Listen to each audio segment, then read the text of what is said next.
नौशेरवां और एक बूढ़ी औरत। नौशेरवां ने एक बड़ा आलीशान महल तमीर कराया और इसकी तकमील के बाद अपने वज़ीरों और अमीरों को दिखाया और पूछा कि इसमें कोई कमी तो नहीं। अर्ज़ की गई कि ये महल ऐसा अज़ीमुश्शान है कि आंखों ने भी ऐसा महल न देखा होगा, मगर इसमें एक नुक्स की बात यह है कि इसके गोशे में एक झोंपड़ी है जिसके रोज़न से धुआं निकल कर सारे ऐवान को स्याह कर रहा है।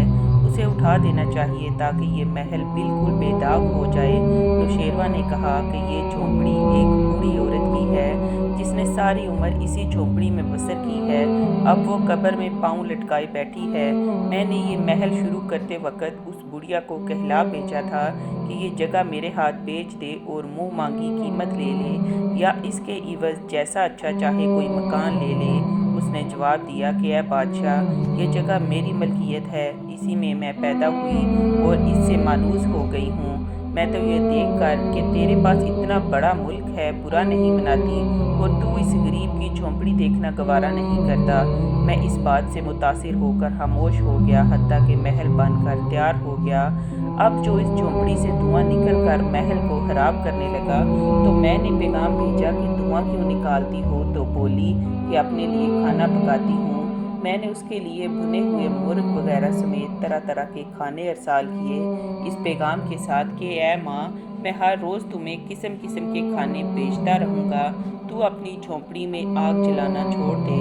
बुढ़िया ने जवाब दिया कि मुल्क भर में कितने ही आदमी फाका ज़दा दिल जले रो रहे हैं और मैं भुने हुए मुर्ग खाऊं, ये जायज़ नहीं। मैं अपने खुदा से डरती हूँ कि 70 साल तो जौ की रोटी खाई और अब भुने हुए मुर्ग खाने लगूं। मेरी झोंपड़ी को बरकरार रहने दे कि ये तेरे अदल के महल की जीनत है। उमरा जब देखेंगे कि तूने एक गरीब की झोंपड़ी पर भी हाथ डालना पसंद नहीं किया तो वो राया के इमलाक पर दस्त दराजी से बाज रहेंगे। एक और बात भी है कि तेरा महल इस नापायदार दुनिया से कुछ मुद्दत के बाद वीरान हो जाएगा, मगर मेरी झोंपड़ी की हकायत तेरे अदल की शाहिद रहेगी। लिहाजा मैंने इस बात को पसंद किया और बुढ़िया की हमसायगी को मंजूर कर लिया। उस बुढ़िया की एक गाय भी थी, वो उसे महमल के फर्श पर से गुजार कर हर सुबह बाहर जंगल में चराने ले जाती थी और शाम को वापस आती थी। इस आमदो रफ्त से फर्श खराब हो जाता था। एक दिन एक मुलाजिम ने उसे कहा कि ओ बुढ़िया, तो इस हरकत से बाज आ कि शाही महल की खूबसूरती में धब्बा लगता है। उसने जवाब दिया कि बादशाही नामूस पर जुल्म से धब्बा लगता है या अदल से।